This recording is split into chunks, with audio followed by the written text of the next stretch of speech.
அந்த 5 லட்சம் ரூபாவை திருடினது கூட என் அப்பாவை காப்பாத்துறதுக்கு தான். என் அக்கா புருஷனுக்கு என்ன 2ஆம் தரமா கல்யாணம் பண்ணி வச்சுட்டாங்க. எனக்கு அது பிடிக்கல.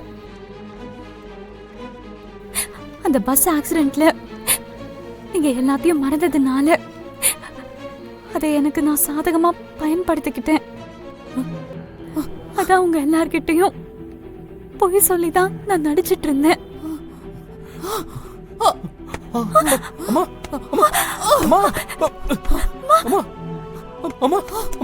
கண்ணு தூரமா?